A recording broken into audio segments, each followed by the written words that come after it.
रहीम। आप सब लोगों का शुक्रिया, चूँकि आज जो ये हंगामी प्रेस ब्रीफिंग है, प्रेस कॉन्फ्रेंस है, ये आज आप लोगों को इसलिए मैंने तकलीफ़ दी। कल एक अफसोसनाक वाक़ा पेश आया है जिसमें जो है पीपल्स डेमोक्रेटिक पार्टी शोपियान के जो कैंडिडेट हैं यावर शफी बांडे साहब और उनका जो काफ़िला है वो मुलव्वस है। मैं आपको बता दूं कि मैं कल पोल कंपेनिंग के लिए दीवपोरा, शादाब, बदरहमा, दिगाम इस एरिया में था।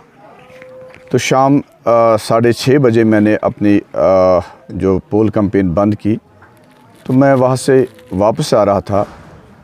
तो मैंने गनापुरा से ही जो है गाड़ियों का काफ़िला बराबर बलपोरा का जो हमारा लास्ट वाला ये मोहल्ला है वहाँ तक देखा। तो लेकिन हम वहाँ से गुज़रे, वहाँ पे मतलब उनके लोग खड़े थे, हम चुपके से गुज़रे वहाँ से। तो वहाँ पे उसके बाद 15 मिनट के बाद मुझे कहीं जाना था किसी की आयादत के लिए। तो 15 मिनट के बाद मुझे फ़ोन, मेरे पीएसओ को फ़ोन आता है कि आपके लड़कों को जो है पीटा गया, मारा गया।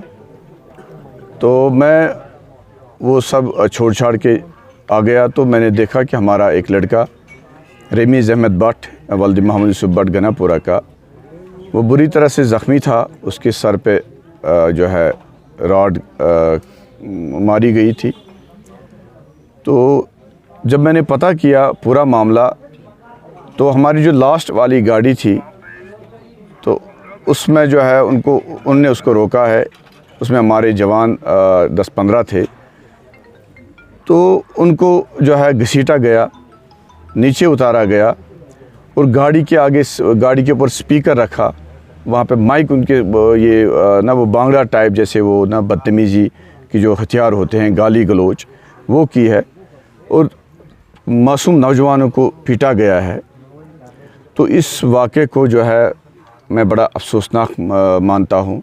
मैं इसको कंडेम करता हूँ, चूँकि हम लोग जो है ना मतलब शरीफाना सियासत करते हैं, हम लोग लोगों की खिदमत के लिए निकले हैं।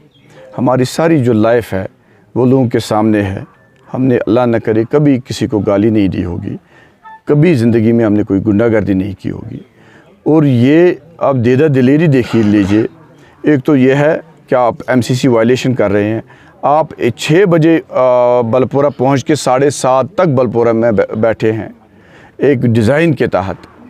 फिर आप मतलब घरों में घुस के, एक बेवा के घर में घुस के उनको धमकियाँ दे रहे हैं, उसको बेटे को पीटने की कोशिश कर रहे हैं। उसके बाद मेरी सिस्टर का घर आता है, वहाँ पे पथराव कर रहे हैं। और फिर उसके बाद ड्रामाबाजी स्टार्ट, अपने कपड़े फाड़ना, फिर ये हॉस्पिटल जाना। मतलब ये या तो इन लोगों को लग रहा है ये 1972 है या 2008 है। और ये पहला इंसिडेंट नहीं है, ये पहला इंसिडेंट नहीं है, बल्कि इससे पहले नारपुरा के गांव में इन्होंने हमारे काफ़िले के पीछे, हम जब वहाँ से गुज़र रहे थे, गालियाँ गलौज की, पीछे पीछे आए। लेकिन तब मैं वहाँ पे था तो मैंने मतलब अपने काफ़िले को अच्छे से निकाला वहाँ से। लेकिन कल वाला इंसिडेंट जो है बदकिस्मती का था, क्योंकि मैं वहाँ से निकल गया था, मुझे कहीं जाना था, तो मुझे पता नहीं चला पीछे क्या हुआ। तो इन्होंने पीछे हमारे लड़कों को पीटा, जो बहुत अफसोसनाक है। मैं यहाँ के शोपियान के गयूर अवाम को एक बात बोलना चाहूँगा कि ये जो बिहार वाली पॉलिटिक्स है, ये जो यूपी का तर्ज़ अमल यहाँ पे नए सिरे से ये चलाना चाहते हैं, इसको हम बिल्कुल सिरे से ही नकारते हैं, बिल्कुल नकारते हैं। और जो हमारे दूसरे यहाँ पे पॉलिटिशियन, मैं उनसे गुजारिश करूँगा कि वो इस चीज़ को देखें कि यहाँ पे कैसी पॉलिटिक्स मुतारिफ़ हो रही है। और दूसरा सबसे बड़ा अफसोस जो मुझे इस वक्त हुआ वो महबूबा मुफ्ती साहिबा का हुआ। महबूबा मुफ्ती साहिबा को मैं बताना चाहता हूँ कि आप वो वक्त याद कीजिए जब आपके वालिद साहब को मेमंदर से लेके गागरेन तक जो है पथराव करके एसओजी कैंप में सहारा लेना पड़ा। क्या आपको मैं ये बताना चाहता हूँ, ये गुंडागर्दी जो है, आपने इन गुंडों को शरण दी है अपनी पार्टी में। मुझे नहीं पता किस एवज़ दी है, क्या कीमत ली है। ये तो शुपियान का बच्चा जानता है कि किस एवज़ आपने मैंडेट इस बंदे को दिया है, वो मुझे कहने की ज़रूरत नहीं है। लेकिन आपका शुक्रिया, आपने मुझे आज बहुत बड़ा बना दिया। हालांकि आपके दिल में मैं आज भी आपको एहतराम और एहतराम की नज़र से देखता हूँ। आपने जो जुल्म, जो जबर मेरे साथ किया, 16 साल अनथक मेहनत करके आपकी पार्टी को जो मैंने दिया, और आपने जो तज़लील आपने हमारे अपने वर्करान के साथ किया, ब्लॉक प्रेसिडेंट हजरात के साथ किया, सीनियर वर्करों के साथ किया, नौजवानों के साथ किया। लेकिन आज आपका मैं शुक्रिया करूँगा कि आपने जो अपील की है मुझे जेल में डालने की, आपने जो अपील की है सरकार से मुझे सज़ा देने की, जेल जाना मेरे लिए कोई जो है ना, कौम के लिए मैं सारी उम्र जेल में बैठ सकता हूँ। और आपका बहुत बहुत शुक्रिया, आपने मुझे बहुत बड़ा बना दिया।